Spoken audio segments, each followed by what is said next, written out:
बच्चों, आज हम लोग पढ़ते हैं फूल गोभी की खेती के बारे में। जैसा कि आप जानते हैं कि फूल गोभी जो सब्जियों में बहुत ही महत्वपूर्ण स्थान रखती है। इसको हम लोग इंग्लिश में कालीफ्लावर के नाम से भी जानते हैं। और इसका जो वैज्ञानिक नाम होता है ब्रेसिका ओलरेसिया है। लेकिन इसमें गोभी में कई प्रजातियां होती हैं, तो इसीलिए इसको हम लोग अलग अलग कैटेगरी में करते हैं। इसे ब्रेसिका ओलरेसिया इसको हम लोग बोट्राइटिस के नाम से जानते हैं। और ये जो स्कूल में रखा हुआ है, इसका फैमिली जो होती है या कुल होती है वो क्रूसीफेरी है। जानते हैं ये फूल गोभी जो होती है कोल क्रॉप होती है। कोल क्रॉप क्या होता है पहले इसको हम लोग जान लेते हैं। कोल क्रॉप, कोल क्रॉप ये एक प्रकार का सब्जियों का एक समूह या ग्रुप है, जिसमें मुख्य रूप जो सर्दी वाली जो फसलें होती हैं हमारी, खास करके जो होती हैं फूल गोभी, पात गोभी, गांठ गोभी है, ब्रोकली है, स्प्राउट्स है, केली है, ये सब कोल क्रॉप के अंतर्गत ही आती हैं। और ये कोल्ड सीजन वाली सब फसलें हैं।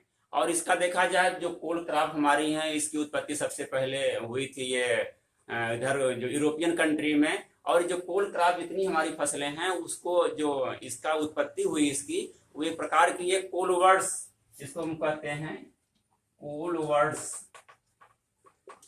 कोलवर्ड्स एक प्रकार की हमारी जो है ये इसकी देखा जाए तो पैतृक जहाँ से उत्पत्ति हुई गोभी परिवार की, कोलवर्ड्स उसका वैज्ञानिक नाम है। ब्रेसिका और रेसिया सिल्वेस्ट्रिस के नाम से जानते हैं। जितनी हमारी गोभी सब निकली हुई, इसका जो मूल जो पैतृक स्थान है वही है कोलवर्ड्स है। ब्रेसिका और रेसिया सिल्वेस्ट्रिस है, तो वहीं से ये निकाली गई वैरायटियां। तो ये हमारे देखिए फूल गोभी हम पहले पढ़ते हैं कि इसके लिए जो होती है मुख्य रूप से इसका हम लोग समझ लेते हैं इंपॉर्टेंस। देखा जाए तो भारत में सबसे अधिक फूल गोभी का उत्पादन होता है, विश्व नंबर 1 पर है। और इसकी जो अगर हम लोग गुण देखते हैं तो इसमें करीब 2.5% प्रोटीन पाया जाता है, और इसमें न्यूट्रिएंट की मात्रा काफी पाई जाती है, विटामिन सी पाई जाती है, और 0.4% फैट भी पाया जाता है। तो इसकी गुणवत्ता, और इसमें देखिए जो फूल गोभी होती है इसमें एक विशेषता और होती है, इसमें एक विशेष प्रकार की खुशबू आती है। जैसे हम लोग सब्जी खाते हैं तो ये महक आ जाती है, और उससे टेस्ट और अच्छा भी हो जाता है। तो जो इसकी खुशबू होती है, फ्लेवर होती है गोभी की, फ्लेवर जो होती है वो फ्लेवर होती है डाई मिथाइल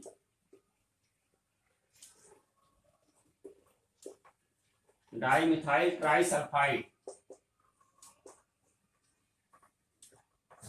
डाइमिथाइल ट्राइसल्फाइड होती है, सल्फर कंपाउंड होता है।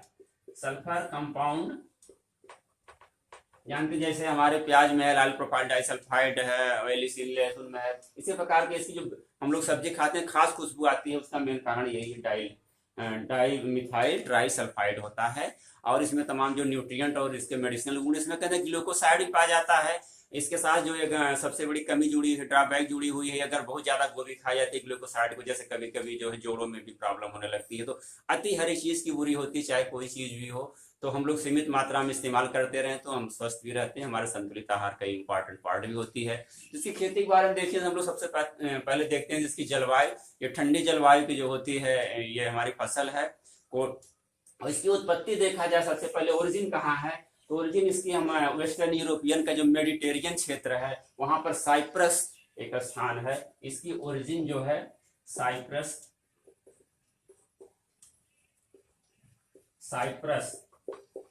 ये यहाँ पर सबसे पहले गोभी जो है वहां पर पाई गई। तो उसके आसपास देखिए वहां इटली, फ्रांस और यूरोप वगैरह में जो तुर्की, सीरिया, सब वहां पर धीरे धीरे इसका प्रसार हुआ। और जो भारत में ये आई तो भारत में करीब 1822 में जेमसन नामक एक अंग्रेज थे, उन्होंने इसका बीज ले आया। 1822 में जेमसन ये सबसे पहले वहां से बीज लाए थे, और ये सहारनपुर में इसका बीज इन्होंने डिस्ट्रीब्यूट किया। फिर यहाँ पर धीरे धीरे जो गोभी थी इसकी खेती शुरू हो गई, क्योंकि ये बहुत ज्यादा कोल्ड जलवायु की थी। तो यहाँ पर इसके बीज जो थे एक्लामेटाइज किए, धीरे धीरे यहाँ की जलवायु में अपने आप को ढल गए। तो हमारी इसमें अभी वाला वैरायटियां पढ़ेंगे, कैसी वैरायटियां होती है, इसकी विशेषताएं और जानेंगे। तो हमारी होगी उत्पत्ति के बाद देखिए हम क्या करते हैं, भूमि का चुनाव करते हैं। भूमि इसके लिए कैसे चाहिए, सबसे अच्छी जो सॉइल होती है इसके लिए भूमि होती है वो होती है लोम सॉइल, सबसे बेस्ट है।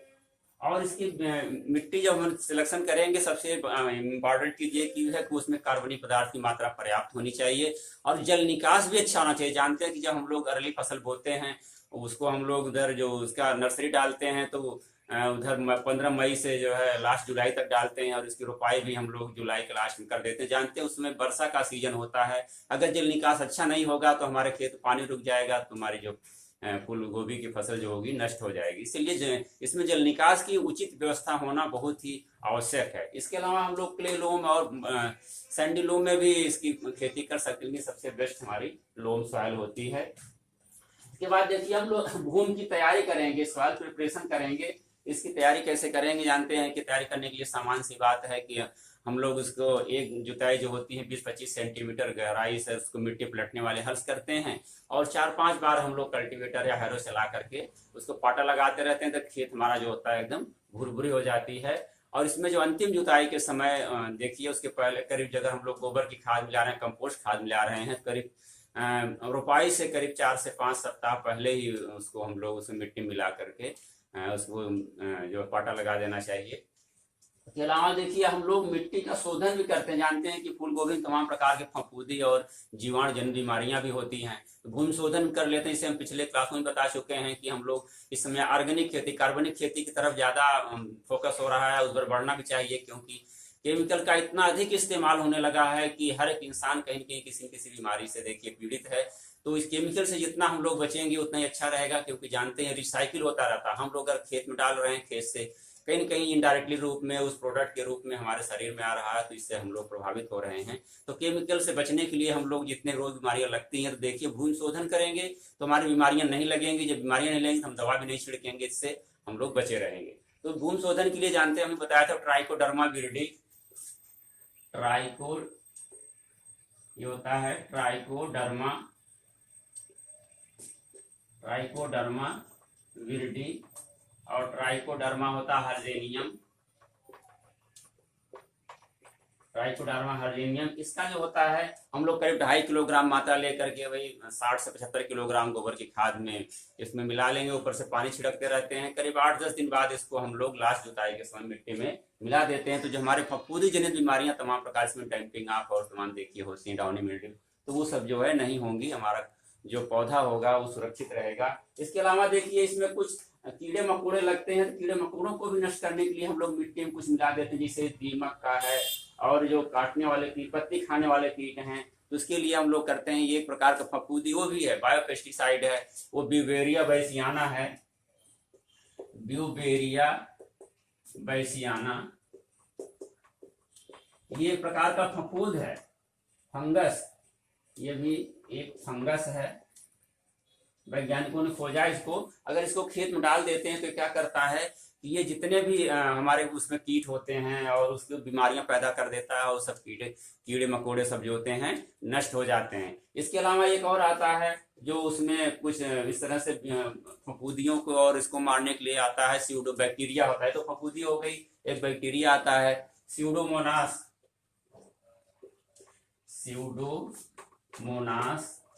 फ्लोरिसेंस, ये होता है बैक्टीरिया हमारा है।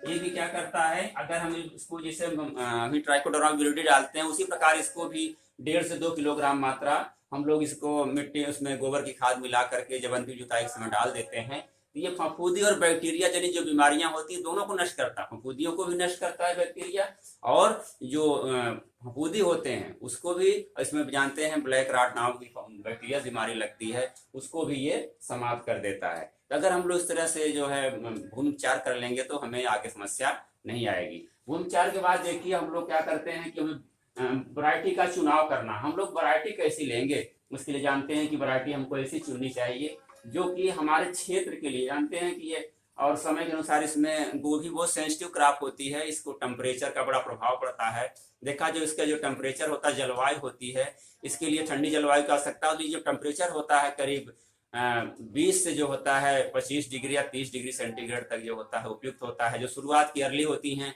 और लेट वालों के लिए देखिए तो 15 से 20 डिग्री सेंटीग्रेड तापक्रम उपयुक्त होता है। तो इसके लिए हम लोग ऐसी वैरायटियों का चुनाव करेंगे। इसमें अगेती होती है, मध्य होती है और पछेती, 3 प्रकार की जातियां होती हैं। तो जातियां ऐसी होनी चाहिए जो हमारी बीमारियों से यानी रोग रहित होनी चाहिए, विश्वस्त होना चाहिए, सर्टिफाइड सीड होना चाहिए, और विश्वसनीय दुकान या विश्वसनीय संस्थान से बीज को खरीदना चाहिए। तो ये हमारी देखिए वैरायटियों हम लोग करते हैं, 3 भागों में बांटते हैं। एक हो गई अगेती, अगेती हो गई। अगेती जातियों में देखिए इसकी कौन कौन सी वैरायटी हमारी होती है, इसको अर्ली हम लोग कहते हैं, अर्ली वैरायटी। अगेती में हमारी मुख्य रूप से है देखिए क्वारी एक होती है, जैसे महीने हिंदी के महीने भी कुछ होते हैं, ये हम लोग नाम से वैरायटियां तमाम हैं, जैसे क्वारी है, कार्तिकी है, अगहनी है, पूषागहनी। इस प्रकार के जो हिंदी के महीने होते हैं, 12 महीने सब लोग जानते होंगे, तो उसके नाम से भी कुछ वैरायटियां बनी उस महीने में बोई जाती हैं। तो वैज्ञानिक लोग उसी के नाम से उसकी वैरायटी का नाम भी रख दिए हैं। तो देखिए क्वारी, क्वारी जो होती है सबसे पहले बोई जाती है क्वारी। और अर्ली पटना, अर्ली पटना ये वैरायटी है। दोनों ये सबसे पहले तैयार लगाई जाती, नर्सरी में सबसे पहले तैयार भी होती हैं, क्योंकि अर्ली में भी 2 होती हैं, एक एक्स्ट्रा अर्ली होती है, एक अर्ली होती है। तो एक्स्ट्रा अर्ली हमारी क्वारी और अर्ली पटना आती हैं। और दीपावली, दीपाली भी आती है, दीपावली दूसरी है। ये ज्यादा अगेती होती है, मध्य अगेती। एक देखिए अगेती में भी अगर दो भागों में बांट लेते हैं, मध्य अगेती हमारी आती है पूषा दीपाली, पूषा दीपाली, पूषा दीपाली है। पूषा हाइब्रिड,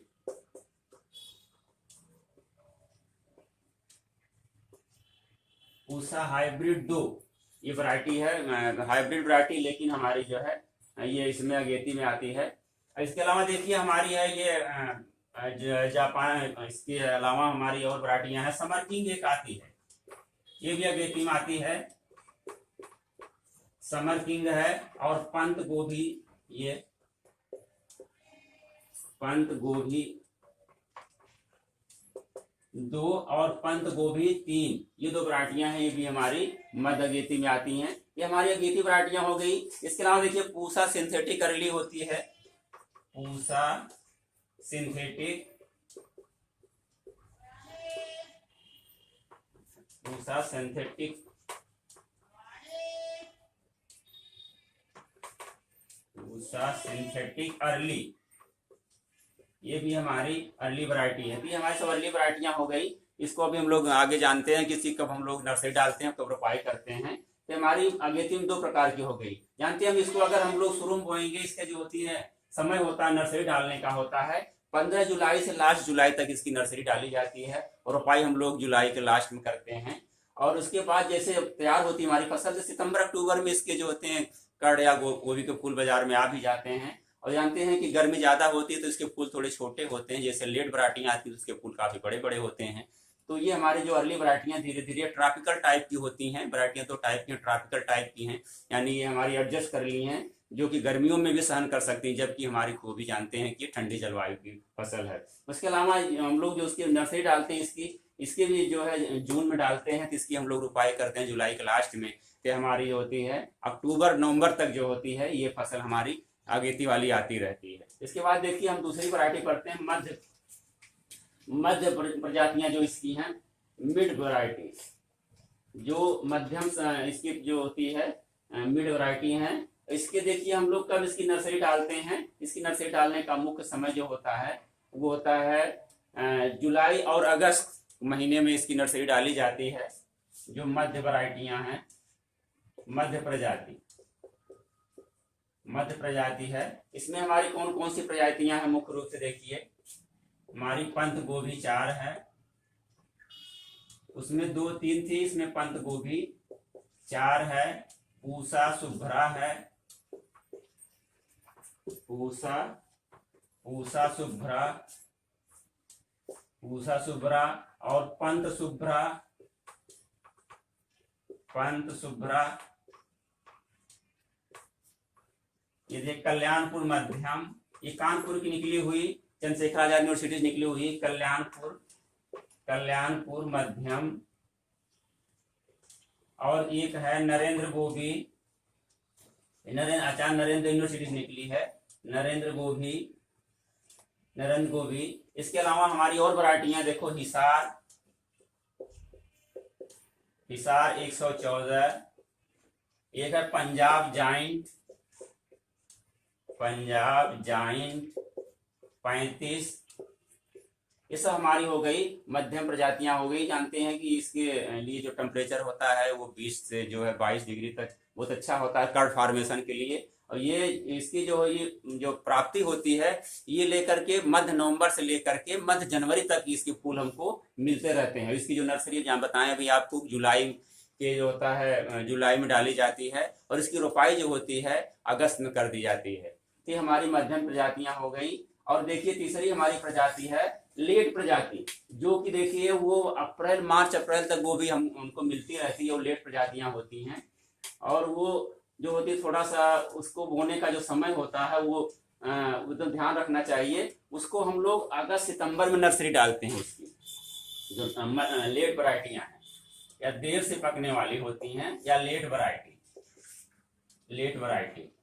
और इसका जो हमें फसल जो मुख्य फसल होती है वो जा करके हमें मध्य जनवरी से लेकर के अप्रैल तक उपलब्ध होती रहती है। कौन कौन सी वराइटियां देखिए, इसमें है हमारी स्नोबॉल 16 है और पूसा स्नोबॉल पूसा 1 और पूसा स्नोबॉल 2 और के करके है K1 और एक दानिया फसल है। इसकी दानिया वराइटी भी है दानिया। ये सब हमारी लेट वराइटियां हैं। तो ये हमें लास्ट तक जो होती है फूल गोभी की फसल मिलती रहती है। तो हमारी खासा प्रजातियां हो गई। अब देखिए इसकी बीज की मात्रा कितनी लगती है, हम लोग बीज की मात्रा जान लेते हैं। प्रजातियों के बाद कितना बीज लगेगा, तो इसमें बीज देखिए हमारी जो होती है मुख्य रूप से अगेती प्रजातियों के लिए।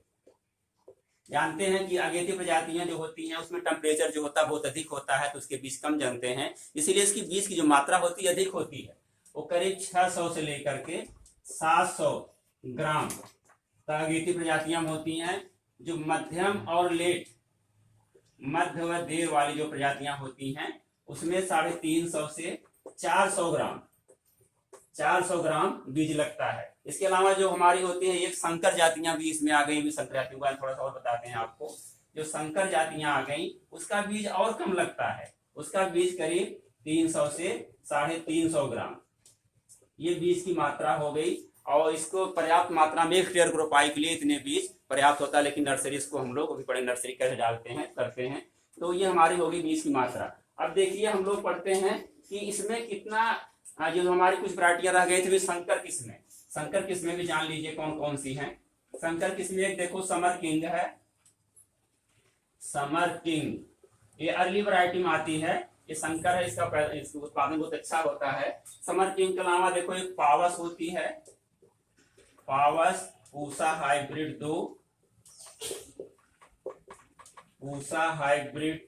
2 माधुरी इसमें आती है माधुरी। ये हमारी खासकर जो होती हैं संकर प्रजातियां हैं, इनकी पैदावार बहुत अच्छी होती है। अब देखिए इसको बीज हम लोग सेलेक्ट कर लिए कितना बीज की मात्रा लगती है। अब बीज का हम लोग उपचार भी करेंगे। जानते हैं उपचार करने के लिए अभी हम बताए कोई बायो पेस्टिसाइड का भी प्रयोग करते हैं। इससे ट्राइकोडर्मा विरिडी है तो उसका हम लोग कर लेते हैं 4 ग्राम लेकर के उसको थोड़े से पानी में 1 लीटर पानी में घोल लेते हैं। और उसकी जब हम लोग रोपाई करते हैं इसकी नर्सरी की जो होता है डुबो लेते हैं और इसके बीज जब हम लोग डालते हैं तो बीज को भी करीब 4 ग्राम प्रति किलोग्राम बीज के हिसाब से जो बायो पेस्टिसाइड ट्राइकोडर्मा विरिडी है उसमें हम लोग इसको थोड़ा सा लपेट करके छाया में सुखा लेते हैं तब डालते हैं। इसके अलावा कुछ रासायनिक पदार्थों की फफूंदी रोगों से बचने के लिए, फफूंदी रोगों से बचने के लिए होता है तो हम लोग डालते हैं इसमें कैप्टान जो होता है, कैप्टान 2 ग्राम होता है पर केजी बीज की दर से हम लोग बीज का उपचार भी कर लेते हैं। तभी हो गया। देखिए नर्सरी इसकी कैसे डालते हैं, बड़ा इंपॉर्टेंट होता है फूल गोभी की नर्सरी डालने के लिए कि हम लोग क्या क्या इसमें ध्यान रखना चाहिए। तो नर्सरी बड़ी जानते हैं कि बहुत कोमल होता है इसका पौधा। नर्सरी डालने के लिए हम लोग खास चीजों को जान लेते हैं। क्या है कि जानते हैं 1 हेक्टेयर की रोपाई के लिए अगर हमको कितना क्षेत्रफल चाहिए, करीब 45 वर्ग मीटर क्षेत्रफल में हमारा जो होता है नर्सरी हम लोग हेक्टेयर की रोपाई के लिए पर्याप्त होती है। बीज की मात्रा हम लोग जान लिए हैं। इसकी चौड़ाई जो होती है नर्सरी हम लोग बनाएंगे, बेड बनाते हैं, उसकी बेड की चौड़ाई हमेशा 100 मीटर से ज्यादा, 1 मीटर या 100 मीटर से ज्यादा नहीं होना चाहिए जानते हैं। और उसके बेड के बीच में 1 फीट की जो होती है नाली होनी चाहिए, इससे हम वहां पर सिंचाई करने में सुविधा रहती है और उसकी निराई गुड़ाई करने में और पौध को निकालने में भी सहूलियत होती है। तो देखिए इसे हम लोग बेड बना लिए ये हमारी हमारी बेड हो गई, और यहाँ एक नाली होती है, फिर हमारी बेड हो गई, फिर ये बेड हो गई ऐसे, फिर नाली होती है। ये इस प्रकार के, ये नाली हो गई हमारी, ये नाली है, और ये हमारी क्या है, बेड बेड होती है। यहाँ पर हम लोग क्या करते हैं, बेड डालने के लिए सबसे बढ़िया खेत की तैयारी करके इसमें करीब 8 सेंटीमीटर हम लोग क्या करते हैं, 8 सेंटीमीटर गोबर की खाद ऊपर खूब अच्छी तरह से मिला देते हैं। मिलाने के बाद इसको तब हम लोग बीज को छिड़कते हैं। बीज जानते हैं कि करीब 1 से 1.5 सेंटीमीटर गहराई पर इसको छिड़कना चाहिए, और छिड़कने के बाद इसकी जो लाइन बोना चाहिए, इसको हमेशा जो बीज बोएंगे, लाइन बोएंगे, जो लाइन की दूरी होगी 7 सेंटीमीटर, एक लाइन से दूसरे लाइन के बीच जो होती है 7 सेंटीमीटर की दूरी होनी चाहिए। तो यहाँ पर हम लोग इसको 1 से 1.5 सेंटीमीटर करीब 0.5 से 1 सेंटीमीटर गहराई पर बोएंगे। फिर ऊपर जो होता है करीब 1 सेंटीमीटर गोबर और मिट्टी मिला करके इसको ढक देते हैं। ढकने के बाद थोड़ा सा इसको टेम्परेचर अधिक होता है तो हम लोग पुआल या किसी ऊपर से इसके ढक देते हैं, छाया कर देते हैं। फिर हम लोग हजारे से या हल्की सिंचाई फव्वारे से इसकी सिंचाई करते रहते हैं। सिंचाई करने से हमारी पौध धीरे धीरे तैयार हो जाती है। अब पौध कितने दिन में तैयार होगी, जानते हैं कि हम लोग चलिए पौध डाल दिए। अब पौध डालने के बाद इसमें देखिए तमाम प्रकार की बीमारियां भी लगती हैं, तो इसको हम लोग जो नर्सरी को हम लोग जानते हैं, मिट्टी को, इसमें फफूंदी बीमारियां होती हैं। तो डैम्पिंग ऑफ बीमारी एक होती है जो कि नर्सरी में ही लगती है। नर्सरी की मिट्टी को हम लोग किससे करते हैं, ब्रेसिकाल, एक दवा आती है ब्रेसिकाल, ब्रेसिकाल दवा होती है। इसे करीब 20 से 25 किलोग्राम मात्रा, 20 से 25 केजी मात्रा को हम लोग इसमें छिड़क करके या पानी में घोल करके इसको हम लोग अच्छी तरह से मिट्टी को तर कर देते हैं। फिर मिट्टी ढक देते हैं जिससे इसकी गैस न उड़ने पावे। तो हमारा जो फफूंदी होती है, पिथियम एक होता है, फफूंदी होता है जो कि उसके डैम्पिंग ऑफ यानी आर्द्र गलन जो होता है यानी पौधशाला को उसके तने से सड़ा देता है, तो वो समाप्त हो जाता है। या सोलराइजेशन एक जो तकनीक आई वैज्ञानिकों ने खोजा है, सोलराइजेशन करते हैं। सोलराइजेशन से भी हमारे जो होते हैं फफूंदी मिट्टी के नष्ट हो जाते हैं और पौधशाला में पौधे स्वस्थ रहते हैं। अभी पौधशाला हमारी तैयार हो गई। पौधशाला कितने दिन में हम लोग इसको रोपाई करेंगे, ये देखिए 5 से 6 सप्ताह, 5 से 6 सप्ताह में हमारा जो होता है पौधशाला तैयार हो जाता है। तब हमें इसकी रोपाई करनी चाहिए। रोपाई करने के लिए अभी बता चुके हैं कि खेत की तैयारी कर लेंगे, खेत के घुन का उपचार कर लेंगे। अब हम लोग नर्सरी जब लगाएंगे तो नर्सरी वहां खेत निकालने के बाद इसको जो होता है स्लरी में, जैसे अभी बताए थे स्यूडोमोनास फ्लोरेसेंस है, वो जो बैक्टीरिया जनित बीमारियों को भी नष्ट करता है, तो उसकी थोड़ी सी मात्रा लेकर 3-4 मिलीलीटर मात्रा ग्राम मात्रा लेकर के और 15 से 20 ml पानी में लेकर के स्लरी बना लेते हैं। और स्लरी में जो होते हैं इसकी पौध को रोपाई करने से पहले उसको डुबो लेते हैं। डुबो करके तब हमको रोपाई करनी चाहिए, जिससे हमारे जो होते हैं ये पौधे होते हैं बीमारियों से और रोग रहित रहते हैं। ये हमारी रोपाई हो गई। रोपाई कितनी दूरी पर करते हैं, इसकी डिस्टेंस कितनी होती है, देखिए जो हमारी अर्ली वैरायटियां हैं, अगेती वैरायटियां हमारी हैं, ये अर्ली वैरायटियां होती है क्योंकि इसका विकास कम होता है, टेम्परेचर अधिक होता है, क्योंकि ट्रॉपिकल टाइप की होती हैं, तो इसके फूल भी छोटे होते हैं। तो इसको हम लोग देखिए समान रूप से 45 गुणे 45 सेंटीमीटर की दूरी पर करते हैं। और जो मिड और लेट हमारी हैं, मिड एंड लेट यानी मध्य और देर से प्रजातियां जो होती हैं वो करीब करते हैं 60 गुणे 45 सेंटीमीटर तक। ये इसका स्टैंडर्ड डिस्टेंस होती है। जानते हैं कि जो मिड और लेट वाली होती हैं इसके फूल बहुत बड़े होते हैं, जब तक मौसम ठंडा हो चुका होता है, स्नोबॉल टाइप की होती हैं। जब स्पेस मिलेगा तभी हमारी पत्तियां फैलेंगी और हमारी कड़ की जो होती है, फूल की कड़ की जो होती है साइज भी काफी बड़ी होती है। तो हमारी डिस्टेंस हो गई लगाने की। अब देखिए लगा दिए, तो इसमें हम लोग क्या करेंगे, सिंचाई लगाएंगे। जैसे जानते हैं इसको रोपाई कब करते हैं, हमेशा जो होती है फूल गोभी की रोपाई जब करते हैं, रोपाई या ट्रांसप्लांटिंग जब इसकी करेंगे, रोपाई करने पहले बताए भी हम लोग उसके जो होते पौध को पहले थोड़ा सा उसमें उपचारित कर लेंगे। और इसके रोपाई करने के लिए हमेशा शाम को करना चाहिए, सायंकाल में, इसको सायंकाल करना चाहिए। और इसको करने के बाद क्या हो, हल्की सिंचाई करना चाहिए जिससे हमारी पौध तुरंत मिट्टी को पकड़ ले। और इसको शुरुआत में हम लोग हफ्ते में 2 से 3 बार सिंचाई करते रहते हैं, तो हमारी पौध बहुत जल्दी मिट्टी में लग जाती है। हमारी रोपाई होगी। रोपाई के बाद देखिए हम लोग सिंचाई करते रहते हैं, आवश्यकता अनुसार सिंचाई इसकी जैसे जैसे पड़ती है। हफ्ते में पहले शुरू में ज्यादा करेंगे क्योंकि जब तक पौधा हमारा तैयार नहीं होता, फिर हफ्ते में, फिर 10 दिन में, जैसा टेम्परेचर होता है उसी हिसाब से हम लोग इसकी सिंचाई करते हैं। क्योंकि उसमें अर्ली में बरसात भी होती रहती है, तो बरसात को देखते हुए सिंचाई हम लोग करते रहते हैं। इसमें खरपतवार भी होता है। खरपतवार नियंत्रण के लिए हम लोग क्या करते हैं, देखिए सबसे बढ़िया होता है निराई गुड़ाई करते रहें। उसे खुरपी से या कुदाल से या कस्सी से। तो निराई गुड़ाई सबसे बढ़िया मैनुअल ही होता है, हाथ से ही करना, क्योंकि नहीं तो केमिकल ज़्यादा इस्तेमाल करने से जानते हैं कि कहीं न कहीं उसका साइड इफेक्ट हमारे आप के ऊपर आता है। तो इससे खरपतवार से बचने के लिए हम लोग हाथ से निराई गुड़ाई करें। अगर नहीं कर सकते हैं तो इसके लिए हम लोग क्या करें कि आता है एक, इसके लिए दवा आती है पेंडिमेथिलीन। पेंडिमेथिलीन 3 जो होता है 3 kg जो होता है, इसको करीब 1000 लीटर पानी में 1000 लीटर पानी में घोल करके हम लोग क्या करें, इसको लास्ट में जो होता है जुताई, जब लास्ट जुताई में इसको मिट्टी में छिड़क करके मिला देना चाहिए। इसके अलावा वैसालीन भी आता है, वैसालीन भी हम लोग यानी रोपाई से पहले लास्ट जुताई के समय खेत में छिड़क देते हैं, तो हमारे खरपतवार करीब 45-46 दिन तक नहीं निकलते, तब तक हमारी फसल बड़ी हो चुकी होती है। अब देखिए फूल गोभी में एक होता है कि हम लोग खाद और उर्वरक कितना डालते हैं।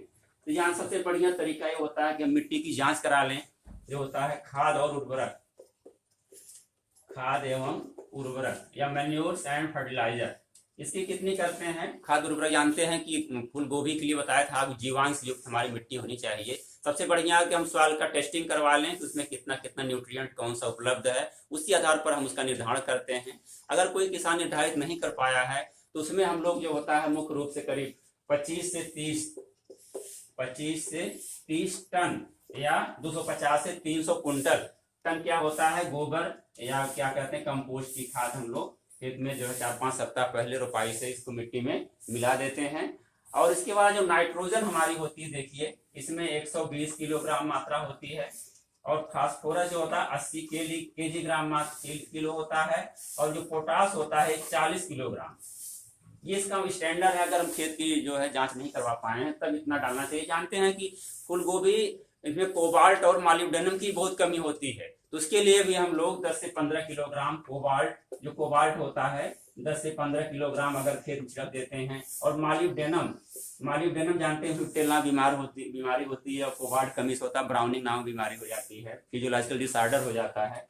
तो इसके लिए भी हम लोग 10 से 15 किलोग्राम मात्रा होता है अंतिम जुताई के समय अगर इसको मिला देते हैं तो इन बीमारियों से जो होता है जो है फिजियोलॉजिकल डिसऑर्डर जो उसके अंदर हैं, यानी शारीरिक जो विकृति है उससे बच जाएंगे। अब देने का तरीका है कि सब हम लोग इतनी सब कंपोस्ट और गोबर की खाद जानते हैं कि हम लोग लास्ट जुताई के समय मिला देते हैं। और ये हमारी फास्फोरस, पोटास और नाइट्रोजन की आधी मात्रा, यानी 120 का 60 किलोग्राम, 80 किलोग्राम फास्फोरस और 40 किलोग्राम पोटास, कोबाल्ट, मॉलिब्डेनम सब जो होता है अंतिम जुताई के समय खेत में मिला देते हैं, या साइड में हम लोग देते हैं। जैसे लाइन के बगल में अगर हम लोग उसको दे दिए हैं 4-5 सेंटीमीटर गहराई पर तो सबसे बेस्ट होता है। और जो बची हुई नाइट्रोजन की हमारी 60 किलोग्राम मात्रा होती है तो उसको हम लोग देते हैं जा करके करीब 35 से 40 दिन बाद उसकी छिड़काव कर देते हैं खेत में, तो हमारी नाइट्रोजन की पूर्ति लास्ट तक पौधे को होती रहती है। अब देखिए हम लोग ये हो गया, इसके बाद हमारी सिंचाई हो गई, खरपतवार नियंत्रण हो गया। अब इसमें देखिए एक प्रक्रिया होती है, हमारी फसल बढ़ने लगती है, बढ़ने समय जब उसमें कड़ निकलते रहते हैं, इसका जो हम लोग खाने वाला हिस्सा होता है क्या होता है, जो हम लोग खाते हैं उसको क्या कहते हैं, कड़ या समान रूप से फूल बोलते हैं, लेकिन फूल है नहीं, वो है क्या चीज। देखिए कड़ क्या होता है, ये एक प्रकार का जो हमारा तना होता है, तना का ही ये पतले पतले रूप में रेशे के रूप में निकल करके परिवर्तित रूप से ये हाइपोट्रॉफिक टाइप का यानी फूला हुआ हिस्सा होता है, आकर के ऊपर एक बन जाता है। कभी कभी कंपटीशनों में भी आता है इसका कौन सा हिस्सा खाते हैं, तो उसमें कहीं फूल गोभी लिखा रहता है कि जो होता है इन्फ्लोरेसेंस या पुष्पक्रम, लेकिन वो है नहीं। इसको स्टेम, जो वैज्ञानिक भाषा में देखा जाए तो स्टेम होता है, जो हमारा मान लीजिए स्टेम ये बढ़ रहा है, यही हाइपोट्रॉफिक फूल करके क्या होता है, ये फूल बन जाते हैं ये, और बगल से हमारी देखिए पत्तियां आ जाती हैं, ये हाइपोट्रॉफिक स्टेम होता है। रेमिफाइड यही बाद में जाकर के हमारा फ्लोरल पार्ट बनता है, रेमिफाइड एकदम बहुत कॉम्पैक्ट ये होता है, ये यही बाद में स्टेम बनेगा, और जैसे हमारी सरसों होती है उसी प्रकार के इसमें फूल और फल आते हैं। ये खाने वाला हिस्सा क्या है, हमारा पूछ लेता है कि फूल गोभी कौन सा हिस्सा खा जाता है, वो कर्ड उसको बोलते हैं, कर्ड। तो ये हो गया। इसके अलावा देखिए इसमें जब हमारी फूल गोभी तैयार होती है तो उसमें टेम्परेचर अर्ली वैरायटियों में होता है, कभी सभी वैरायटियां चाहे मीडियम लेट भी हैं, तो उसमें टेम्परेचर अधिक होता है। तो हमारी फूल गोभी क्या होती है, जो सबसे इसका गुण होना चाहिए एकदम सफेद कलर का चमकता हुआ होना चाहिए। और इसमें जो विशेषता होती है कि अगर ये ऐसे गुण नहीं है तो उसको जो ग्राहक होते हैं कम पसंद करते हैं। तो इसके लिए हम लोग क्या करते हैं, ब्लांचिंग ब्लांचिंग एक टर्म इसमें आता है, ब्लांचिंग प्रक्रिया है। ब्लांचिंग या इसको धूप से बचाने के लिए क्या करते हैं, जो पत्तियों को आपस में लपेट करके 5 से 6 दिन तक बांधते हैं, केवल 5 से 6 दिन तक इसको बांधे रहते हैं। रबड़ का बैंडेज होता है, हम लोग उस पत्तियों को, जैसे जो कड़ पहले निकला है तो उसमें हम लोग अलग अलग कलर का भी लगा लेते हैं, इससे पहचान हो। उसकी कटाई भी हम लोग बाजार के मांग के अनुसार करते हैं। पहले दिन जो इतनी ब्लांचिंग किए हैं हम लोग, कितने फूल गोभी पत्तियों को आपस में बांध दिए हैं, तो हमारा फूल क्या हुआ, ढक गया। सूर्य की रोशनी नहीं पड़ेगी तो 5-6 दिन में जो होता है हमारा जो है ये एकदम व्हाइट कलर का हो जाएगा, जो कर्ड होगा। तो उसको हम लोग मार्केट में सप्लाई करें। मान ली पहले वाले दिन हम लोग जो पत्तियों की ब्लांचिंग किए तो रेड कलर का है, दूसरे दिन के ग्रीन का, ऐसे कलर बदलते रहते हैं। तो उस हिसाब से हम उसके कर्ड की कटाई भी करते रहते हैं। तो ये हमारी ब्लांचिंग प्रक्रिया हो गई। अब देखिए इसमें आते हैं तमाम प्रकार की इसमें बीमारियां भी लगती हैं। इसके जानते हैं कि बीमारियां इसमें मुख्य रूप से फफूंदी जनित और जीवाणु जनित बीमारियां होती हैं। तो सबसे नंबर 1 जो हमारी बीमारी होती है डैम्पिंग ऑफ। अभी आप बताए थे हम लोग, जब डैम्पिंग ऑफ बीमारी होती है, इसको हम लोग आर्द्र गलन के नाम से भी जानते हैं। आर्द्र गलन क्या होता है, जो हम नर्सरी पौधे को डालते हैं तो जैसे जमीन के ऊपर निकलता पौधा थोड़ा सा है, उसके जमीन की सतह पर ही वो धीरे धीरे जैसे वाटर सोक्ड हो जाता है, पानी की तरह गीला हो जाएगा और पौधा हमारा मुरझा करके गिर जाता है। इसका मुख्य कारण होता है पिथियम। पिथियम एक प्रकार का फफूंदी होता है, ये पिथियम फफूंदी होता है। अभी बताया कि हम लोग भूमि उपचार करते समय यानी फॉर्मेल्डिहाइड से या सोलराइजेशन से जो मिट्टी का हम उपचार करेंगे तो ये डंपिंग ऑफ बीमारी से बच जाएंगे। इसमें ब्रेसिकाल या फॉर्मेल्डिहाइड या सोलराइजेशन करने से हमारी मिट्टी उपचारित हो जाती है और इस फफूंदी हमारा नष्ट हो जाता है। इसके अलावा हम लोग बायोपेस्टिसाइड बताए थे, ट्राइकोडर्मा विरिडी और स्यूडोमोनास फ्लोरेसेंस डालते हैं, ये सब से हमको निजात मिलती है। दूसरी बीमारी हमारी होती है डाउनी मिल्ड्यू। इसमें देखिए डाउनी मिल्ड्यू होती है, डाउनी मिल्ड्यू, डाउनी मिल्ड्यू बीमारी होती है। इससे जानते क्या लक्षण होते हैं, जो हमारे फूल की गोभी की पत्तियां होती हैं उसकी निचली सतह पर जो होता है पर्पलिश ब्राउन टाइप के, यानी जो होते हैं बैगनी और भूरे रंग के जो होते हैं, पत्तियों के नीचे स्पॉट बन जाता है। और उसकी पत्तियों के ऊपर देखा जाए तो हल्का टैन कलर का, यानी बहुत मटमैले कलर का हल्का सा ऊपर भी इसका धब्बा बनता है। ये हमारे इसकी डाउनी मिल्ड्यू हो गया। इससे बचने के लिए हम लोग वही करेंगे, जो है बायोलॉजिकल कंट्रोल करते हैं पहले, अगर नहीं हो पाया तो डाइथेनियम 45 लास्ट केमिकल सबसे लास्ट इस्तेमाल करते हैं। डाइथेनियम 45 की जो होता है 2 से 2.5 किलोग्राम मात्रा, 500 से 250, 2 से 2.5 किलोग्राम, 2 से 2.5 किलोग्राम मात्रा होता है, 500 से 600 लीटर पानी में घोल करके तो छिड़काव कर देते हैं। तो डाउनी मिल्ड्यू से हमको निजात मिल जाती है। इसके बाद तीसरी बीमारी हमारी देखिए है, एक अल्टरनेरिया स्पॉट होता है, अल्टरनेरिया स्पॉट एंड रॉट। इसमें क्या होता है, अल्टरनेरिया जानते हैं कि अल्टरनेरिया एक प्रकार का फफूंदी है। इस फफूंदी का जो नाम होता है वो हमारा है अल्टरनेरिया ब्रेसिकी। उसको अल्टरनेरिया ब्रेसिकी के नाम से जानते हैं। अल्टरनेरिया ब्रेसिकी फफूंदी का नाम है। इससे होता जानते हैं अल्टरनेरिया सोलनाई होता है, जालू में लगता है लिवलाइट। इसमें क्या होता है, अल्टरनेरिया ब्रेसिकी में फूल गोभी की पत्तियों में जो होता है उसके ऊपर जो होता है ब्राउन कलर का स्पॉट, धीरे धीरे स्पॉट बन जाते हैं। और इसकी विशेष पहचान होती है, पत्तियों के ऊपर कंसेंट्रिक रिंग बनती है। ऐसे देखिए तो ऐसे गोल गोल रिंग उसमें दिखाई देती है और हमारी फसल प्रभावित होती है।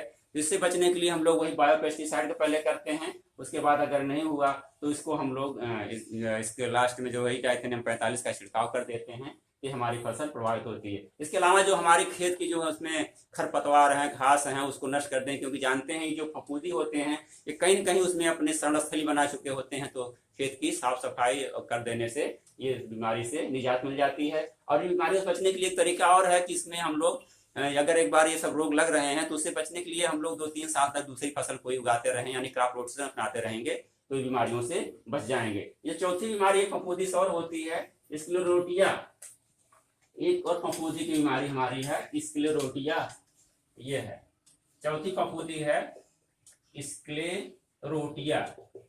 ये बीमारी जो होती है, इन फफूंदी कांड होती है स्क्लेरोटिया, ये फफूंद है एक प्रकार का। इससे होती है हमारी ये बीज, जो हम लोग फूल गोभी का बीज तैयार करते हैं तो इसमें लगता है ये। तो इसमें देखिए जो हमारा पौधा होता है पहले धीरे धीरे क्या होगा कि पहले धीरे उसका कलर जो होता है डल कलर का हो जाएगा, मटमैला हो जाएगा, फिर उसके तने के पास धीरे धीरे देखिए उसमें सड़न सी होने लगती है, और उसमें धीरे धीरे उस पर जो है कर्ड भी उसका प्रभावित हो जाता है। और अगर ये फूल हम लोग निकलता है, जैसे बीज तैयार करेंगे उससे फ्लावरिंग होगी सरसों की तरह, तो उसमें बीज भी नहीं बन करके धीरे धीरे छोटे छोटे गांठे टाइप बन जाती हैं।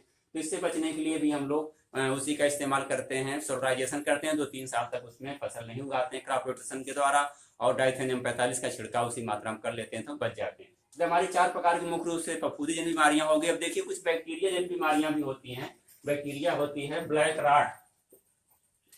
ब्लैक राट ये होता है, ये जो होता है ब्लैक राट, ये होता है जीवाणु से, बैक्टीरिया से फैलने वाला रोग। ये बैक्टीरिया से फैलने वाला रोग है। इसका लक्षण जो होता है, हमारा पौधा क्या होता है, शुरू शुरू में देखिए जो उसका तना होता है वो हल्का सा प्रभावित हो, वाटर सोक टाइप का होता है, तो तने प्रभाव करेगा। उसके बाद सबसे पहले जो इसके लक्षण दिखाई देते हैं, जो हमारी पत्ती होती है फूल गोभी के, देखिए ये पत्तियां होती हैं, मिडरिप होता है, थोड़ी पत्तियां इसकी हल्की सी होती हैं। तो यहाँ पर जो होता है वी शेप में, किनारे क्या होगा, वी शेप में शुरू होता है। यहाँ पर इसके लक्षण सबसे पहले दिखाए होंगे। वी शेप में यहाँ पर धीरे सड़न शुरू होगी, और पत्तियां हमारी क्या होती है, धीरे धीरे ऊपर की अपवर्ड की तरफ सिकुड़ने लगती हैं। सिकुड़ने के बाद धीरे धीरे हमारी पत्तियां भी सड़ती हैं, और तना भी सड़ने लगता है, कड़ भी सड़ने लगती हैं। इसकी विशेष लक्षण है। इससे बचने के लिए जानते हैं कि हमारे होते हैं कुछ बैक्टीरिया नष्ट करने वाले। सबसे बात तरीका यह है कि हम लोग इसके, अगर ये बीमारी लग रही है, जानलेवा बैक्टीरिया जो है उसमें मौजूद है, तो इसको हम लोग हार्ट ट्रीटमेंट करते हैं।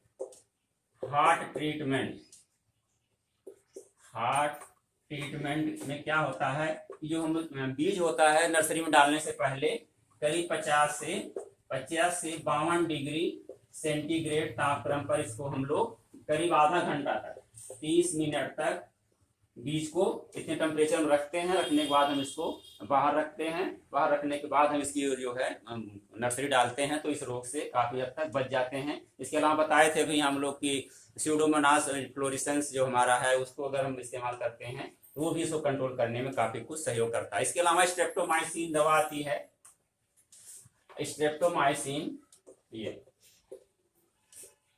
स्ट्रेप्टोमाइसिन, प्लांटो एग्रोसिन नामक दवा आती है, एग्रोमाइसिन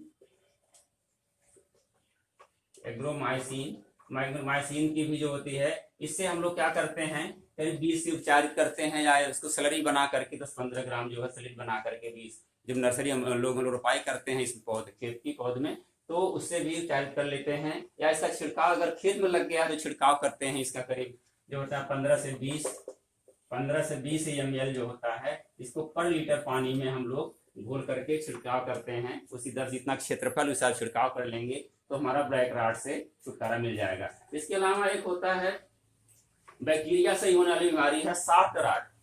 देखिए बैक्टीरिया जनित ये भी है सॉफ्ट राट।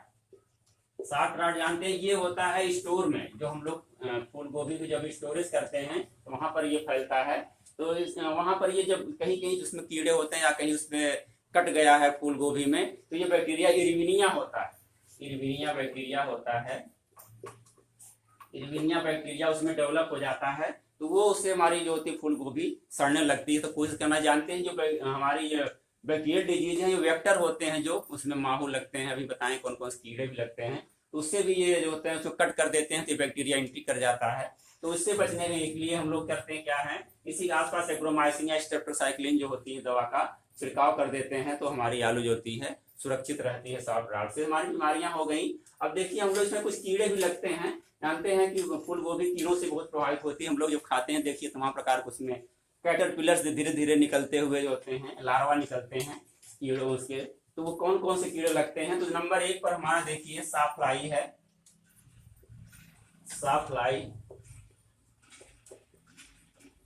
साफ्लाई, इसका वैज्ञानिक नाम है थैलिया प्राजिमा, थैलिया प्राजिमा। इस कीड़े का वैज्ञानिक नाम साफ्लाई जो होता है, जानते हैं इसकी विशेषता होती है ये करीब 5 से 7 सेंटीमीटर लंबा होता है। तो इसके 5 से 7 मिलीमीटर लंबा होता है और इसके ऊपर सफेद सफेद धारियां पाई जाती हैं। क्या करता है कि मिट्टी में छिपा रहता है और जा करके पत्तियों को सब कुतर डालता है, कभी के पौधे को भी काट देता है। तो साफ्लाई से बचने के लिए हम लोग जानते हैं, कभी हम लोग बिवेरिया बैसियाना पहले छिड़के थे, उसका उससे काफी उपचारित होती है। अगर नहीं है तो हम लोग जानते हैं कि ये हमारी सब्जी है, तो इसके लिए जो मैलाथियान थोड़ा ज्यादा सेफ माना जाता है। तो मैलाथियान की मात्रा करीब 20 से 25 किलोग्राम मात्रा हम लोग छिड़क देते हैं, तो ये कंट्रोल हो जाता है। फ्लाई के अलावा देखिए इसमें आता है कैबेज, कैबेज फ्लाई नंबर 2 आता है, cabbage, cabbage butterfly, cabbage butterfly.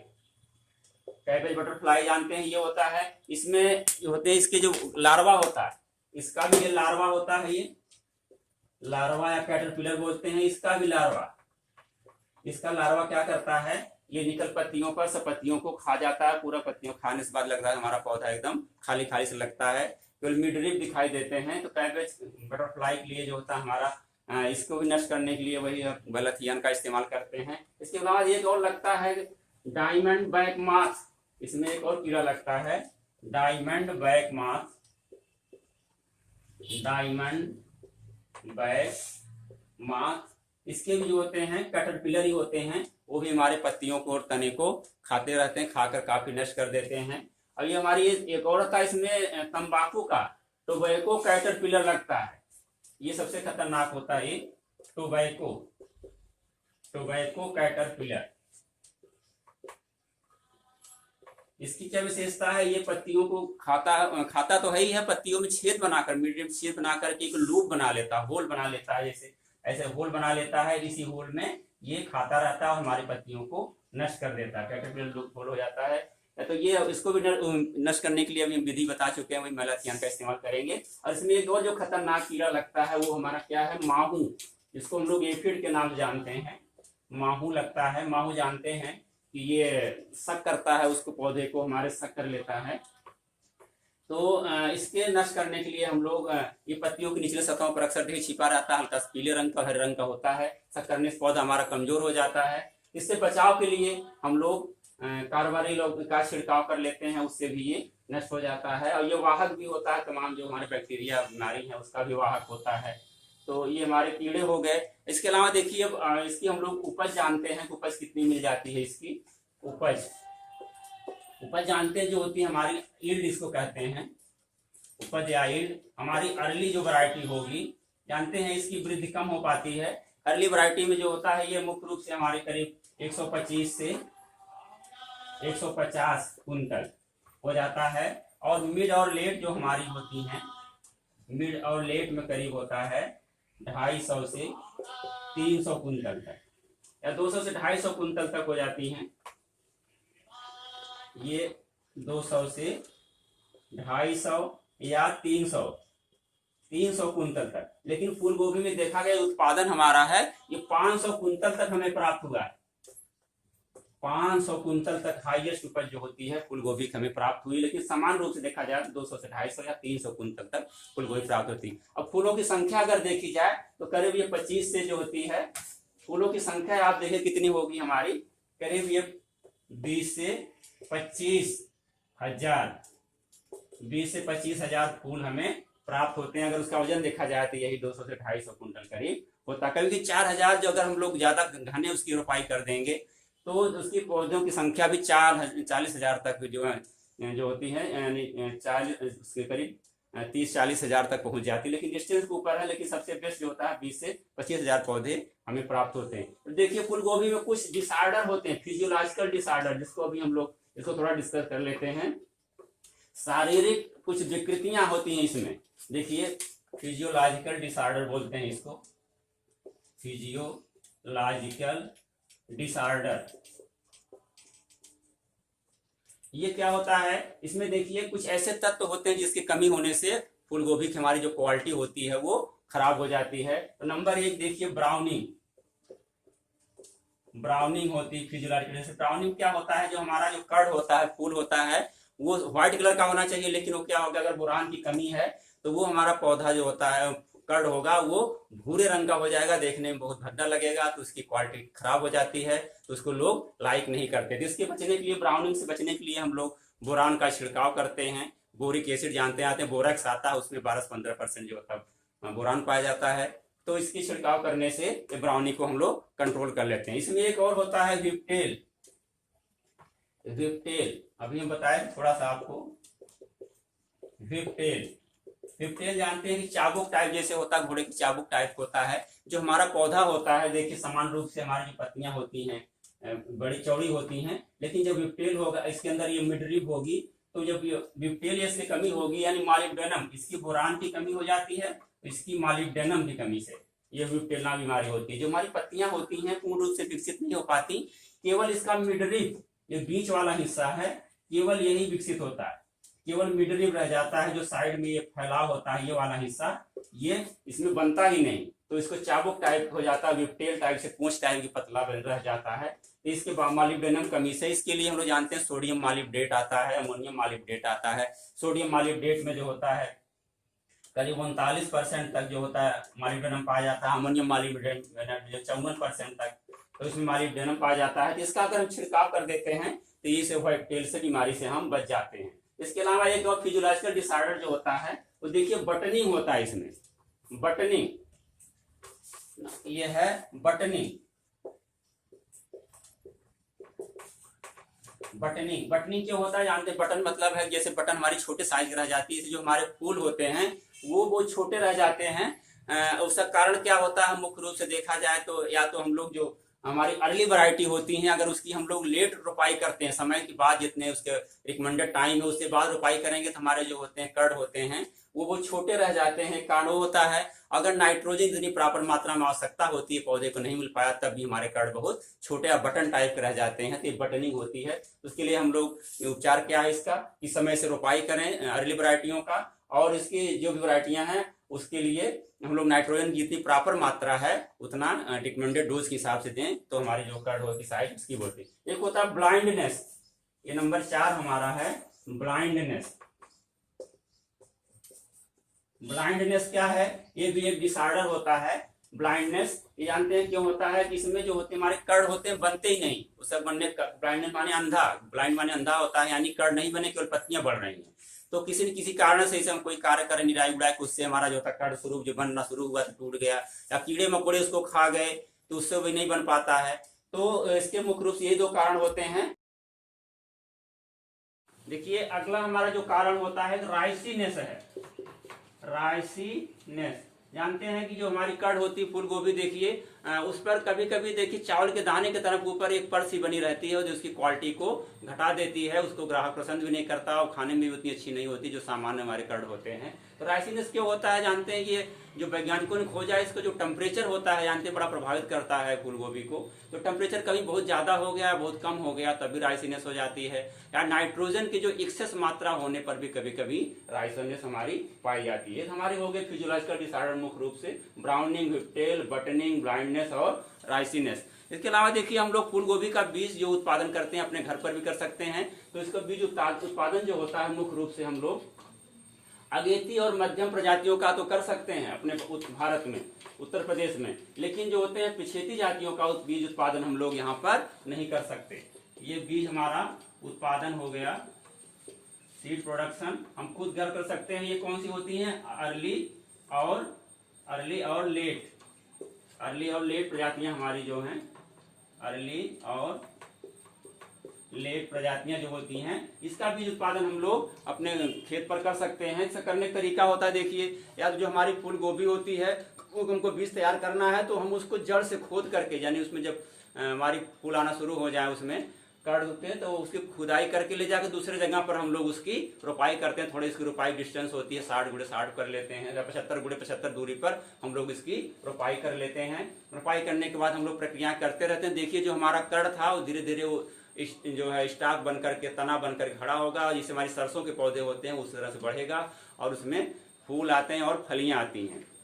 और दूसरी विधि होती है कि हम लोग जहाँ हमारा पौधा खड़ा है वहीं पर इन सीटू बोलते हैं, यानी वहीं पर छोड़ देते हैं। या कभी करते हैं जो हमारी कड़ होती है ये बीच बीच में जो इसमें बने रहते हैं, ये आसपास हमारे कड़ के, इसमें एक आध दो निकाल, क्योंकि बहुत घने होते हैं तो हमारा पौधा बहुत घना हो जाता है। जो बीज की क्वालिटी होती है, मात्रा भी होती है, बहुत अधिक होने से बीज के दाने जो होते हैं छोटे रह जाते हैं। तो एक दो हिस्से जो इसमें से जो कड़ का हिस्सा होता है इसको रिमूव कर देते हैं। रिमूव करने से वहाँ स्पेस हो जाता है, तो जो हमारा स्टाक बनेगा, तना बनेगा, ऊपर जाकर के पर्याप्त की बढ़वार भी होती है। तो इससे आसानी से जो होता है हमारी जो जो बीज तैयार हो जाएगा। और इसको हम देख रेख करते रहते हैं सामान्य रूप से। और जो हमारी फली तैयार हो जाती है, इससे सरसों की फली तैयार होती है, इस प्रकार से फलियां बनती हैं और सरसों की तरह बीज भी बनते हैं। तो बीज बनने के बाद इसमें हम इसकी कटाई कर लेते हैं, कटाई करके मुड़ाई कर लेते हैं। तो ये हमारे बीज जो होता है ये करीब इसमें से 3 से 5 कुंटल, कितना होता है, 3 से 5 कुंटल प्रति हेक्टेयर बीज में प्राप्त हो जाता है, जिससे हमें रोपाई के लिए बाहर से नहीं, अगर अच्छे ढंग से हम लोग केयर किए हैं, आइसोलेशन डिस्टेंस भी मेंटेन करते हैं 1000 की दूरी पर। आइसोलेशन मीन्स मेंटेनेंस के आसपास में कोई दूसरी यहाँ गोभी की फसल नहीं होनी चाहिए, जिससे हमारा बीज पोल्यूटेड हो जाए। तो प्योर वैरायटी हम करने के लिए रोगिंग करते हैं, आइसोलेशन डिस्टेंस मेंटेन करेंगे, उसकी देख रेख करते रहें। कोई बीमारी हो जाती है तो उससे निजात पाने के लिए उसको हम लोग वहाँ पौधे को भी उखाड़ कर उसको नष्ट कर देते हैं। तो हम इस तरह करके बीज को घर पे तैयार करेंगे। कभी कंपटीशन में पूछा जाता है कि फूल गोभी के बीज के कौन से जो है हम लोग यहाँ पर प्लेन में तैयार कर सकते हैं और कौन से हिल एरिया में करते हैं। जो हमारी क्षितिज प्रजातियाँ हैं, स्नोबॉल टाइप की हैं, उसकी हम लोग जो बीज के तैयार करेंगे तो केवल पहाड़ी क्षेत्रों में, कुल्लू और मनाली वगैरह क्षेत्र जैसे हैं, वहाँ पर केवल इसके जो हम लोग वैरायटी जो होते हैं वहाँ बीज तैयार कर सकते हैं और इस दोनों की समान रूप से प्लेन क्षेत्रों में कर सकते हैं। तो हमारी फूल गोभी खेती हो गई, हम लोग उसके पढ़ लिए, खास बिंदुओं को अच्छे से समझ लिए। अगर कोई समस्या है तो आप दोबारा फिर पूछिएगा। इस लेसन को यही समाप्त करते हैं, अगले लेसन में फिर मिलेंगे दूसरी फसल के साथ। धन्यवाद।